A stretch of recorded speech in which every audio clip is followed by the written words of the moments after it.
আপনারা এতক্ষণে হয়তো বুঝতে পেরেছেন যে আমি কি বিষয়টা নিয়ে কথা বলব। হেডলাইন, থাম্বনেল দেখে বুঝতেই পেরেছেন যে কি বিষয়ে কথা বলব। মুবিন।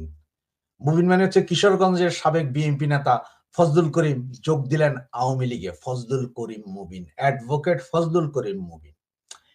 এটা অনেকেই চিন্তা করছেন এটা বিশাল একটা ঘটনা, বিশাল বিষয়। হঠাৎ করে বিএনপি নেতা আওয়ামী লীগে যোগ দিয়েছেন।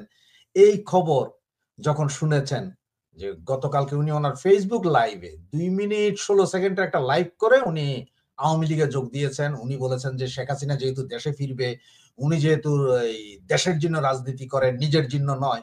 সুতরাং সেই হিসাবে উনি আওয়ামী লীগে যোগদান করেছেন। তো উনি এই মুবিন সাহেব উনার বিষয়ে আগে একটু পত্রিকা থেকে পড়ে নেই। কারণ উনার বিষয়ে বিভিন্ন পত্রিকা নিউজ করেছে। তো আমি জাস্ট 'প্রথম আলো' পত্রিকার কিছু অংশ আপনাদের বলি। যেমন ওরা বলছে যে, কিশোরগঞ্জের সাবেক বিএনপি নেতা আইনজীবী ফয়জুল করিম আওয়ামী লীগে যোগ দেওয়ার ঘোষণা দিয়েছেন। গতকাল বুধবার সামাজিক যোগাযোগ মাধ্যম ফেসবুকে এক ভিডিও বার্তায় তিনি এই তথ্য জানান।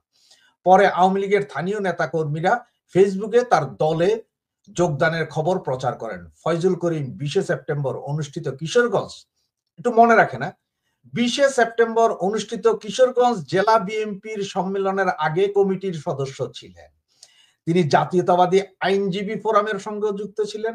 তিনি কিশোরগঞ্জ সদর আসনের সাবেক সংসদ সদস্য জিয়াউর রহমান সরকারের তৎকালীন স্বাস্থ্য প্রতিমন্ত্রী ফজলুল করিমের ছেলে। সাবেক মন্ত্রী জিয়াউর রহমানের মন্ত্রী ছিলেন তার ছেলে। গতকাল বিকালে ফয়জুল করিম নিজ ফেসবুক আইডিতে এক ভিডিও বার্তায় আওয়ামী লীগে যোগদানের ঘোষণা দেন। ভিডিও বার্তায় তিনি বলেন, শেখ হাসিনা বাংলাদেশে অবশ্যই আসবেন। জয় বাংলা, জয় বঙ্গবন্ধু। অ্যাডভোকেট ফজলুল করিম মুবিন নামক একটি ফেসবুক পেজ থেকে তিনি ২ মিনিট ১২ সেকেন্ডের লাইভে ভিডিওতে এই বক্তব্য দেন। তো উনি আবার কেন যোগ দিয়েছেন সেইটাও কিন্তু বলেছেন। উনি বলেছেন যে দেশের নেতৃত্বে শেখ হাসিনার প্রয়োজন। তিনি আরো বলেন বাংলাদেশের রাজনীতি এখন নতুন এক অধ্যায় প্রবেশ করেছে।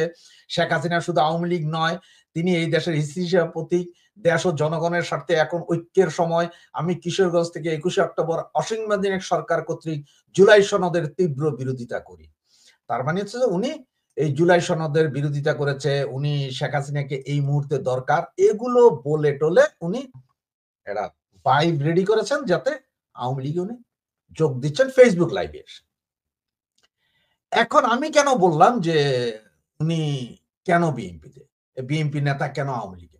তো আপনারা একটা জিনিস মনে রাখেন, শুধু এই মবিন নয়, আগামী ১ মাসের ভিতরে আপনি দেখবেন যে এরকম আরো ১০০ বিএনপি নেতা বা নরমাল হয়তো কলেজের প্রফেসর, ইউনিভার্সিটির প্রফেসর এরকম পাট করে আইসা বলল যে আমরা আওয়ামী লীগে যোগদান করলাম। তার কারণটা কি? আওয়ামী লীগে যোগদান করলে এখন উনারা মিছিল মিটিং করতে হবে না। উনাদের বিরুদ্ধে কোনো মামলা হবে না। কারণ এখন বলবে যে উনারা তো আওয়ামী লীগের দোসর ছিলেন না। মামলাও হবে না। সুতরাং উনারা সবাই যেহেতু আওয়ামী লীগ নির্বাচন করতে পারবে না, যেহেতু আওয়ামী লীগ নির্বাচন করতে পারবে না, যদি নির্বাচন করায় এই সরকার, তাহলে উনারা সকলেই স্বতন্ত্র পদপ্রার্থী হয়ে ওই আওয়ামী লীগের যে পকেট ভোট আছে তাদের ভোটে ওনারা নির্বাচিত হয়ে যাওয়ার একটা সম্ভাবনা ওনারা দেখছেন, যার কারণে আজকের এই কাহিনী। আপনারা তো বলতে পারেন, ভাই আমার এত মন মানসিকতা এত ছোট কেন ভাই? একটা কথা কি জানেন? যে ঘরপোড়া গরু সিঁদুর দেখলে ডরায়। বা আরো সহজ ভাষায় যদি বলি, যে পানের মধ্যে যে চুন খায় না? তো ওই চুন খাইয়া যার মুখ পড়ছে সে বেটা দই দেখলেও মনে করে যে এটা চুন। আমার অবস্থাটা সেরকম মনে করে।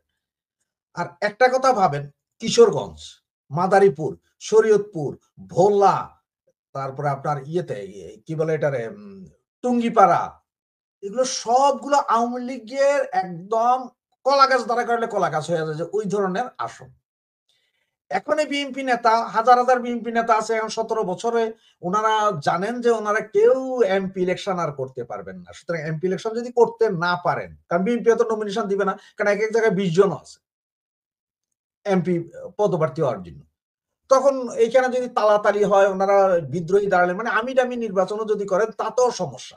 সুতরাং সবচেয়ে ভালো পন্থা কি? যে ঠিক আছে আমি ফেসবুক লাইভে এসে আওয়ামী লীগে জয়েন করলাম। কারণ উনাদের নিজস্ব কিছু কর্মী বাহিনী আছে। যে আমি আওয়ামী লীগে জয়েন করব বইলা আওয়ামী লীগের ওই ভোটগুলার সাধারণ পাবলিকের সেন্টিমেন্ট যে আমি আওয়ামী লীগের লোক, আওয়ামী লীগে জয়েন করছি, আওয়ামী লীগের লোক, জয় বাংলার লোক, আমি স্বতন্ত্র দাঁড়াইছি, আপনারা সবাই বেরিয়ে আসুন, ভোটটা আমাকে দেন। আর তখন যদি আওয়ামী লীগের লোকজন যদি এই লোককে ভোট দেয় তিনি জিতে যেতে পারেন। কারণ আপনার ওই যে মনে আছে তো আমিরামি ইলেকশন 2024 জানুয়ারি। সেই ইলেকশনে অনেক জায়গায় স্বতন্ত্র প্রার্থী জিতে আসছে না?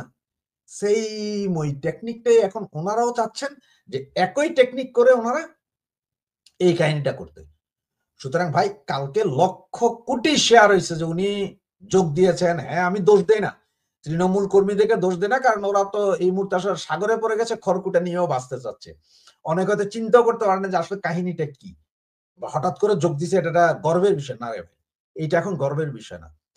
এই যারা যোগ দিচ্ছে এরা সবাই জানে যে যেহেতু এই মুহূর্তে আওয়ামী লীগের 50% লোকের উপরে একটা ভোট ব্যাংক আওয়ামী লীগের আছে, সাধারণ জনগণ আওয়ামী লীগের ভোট দিয়া দিবে। সুতরাং ওরা সবাই এরকম ফেসবুকে বা পত্রিকাতে অ্যাড দিয়া ওনারা সব আওয়ামী লীগে আছি, আমরা জননেত্রী শেখ হাসিনার হাতকে শক্তিশালী করব বলে ওনারা সব ভাইব তুলবেন, ইলেকশনের স্বতন্ত্র প্রার্থী হবেন এবং আওয়ামী লীগের ভোটটা ওনারা নিয়ে এমপি হওয়ার চিন্তা থেকেই এই কাজ করতেছে। এটা মনে রাখেন। আপনারা অনেকে হয়তো বলবেন যে ভাই আমার কথা ঠিক না, সেটা হচ্ছে আপনাদের ব্যাপার, কিন্তু এটা মনে রাখেন, আজকের ডেট দিয়ে এটা লেখা রাখেন, আমি ভুল না শুদ্ধ আজকের ডেট দিয়ে লেখা রাখেন এবং সেটারই প্রমাণ পাবেন। এবং এই প্রমাণটাই আপনাদের জন্য দরকার যে আমি যে কথাগুলো সত্য বললাম কি মিথ্যা বললাম। এবং দেখবেন আগামী 1 মাসের ভিতরে আরো এরকম অনেক। আর ইলেকশন ডেট যদি ওরা যদি কোনোভাবে ঘোষণা করে দেয় তাহলে দেখবেন যে আরো অনেক। মানে 300 আসনের মধ্যে মিনিমাম 150 আসনে আপনারা এরকম আওয়ামী লীগের যোগ দেওয়া এমপি পদপ্রার্থী পাবেন, যারা তাদের জীবন জিন্দেগিতে কখনো আওয়ামী লীগ করে নাই। এবং আপনি ফজলুর মুবিনের কথা যদি গতকালকে যদি কেউ শুনে থাকেন, সেখানে ওনাকে সাংবাদিক প্রশ্ন করেছিলেন যে আপনি তো এখন জয় বাংলা স্লোগান দিতে তো আপনি বেঁধে যাবে, কারণ আপনারা সারা জীবন জিন্দাবাদ বলছেন। উনি কি বলছে জানেন?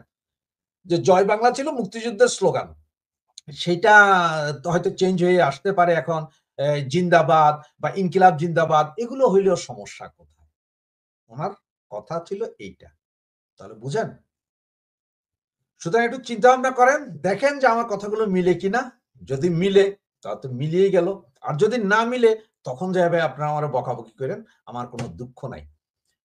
ধন্যবাদ আপনাদের সকলকে আমার কথা এতক্ষণ শোনার জন্য। জয় বাংলা।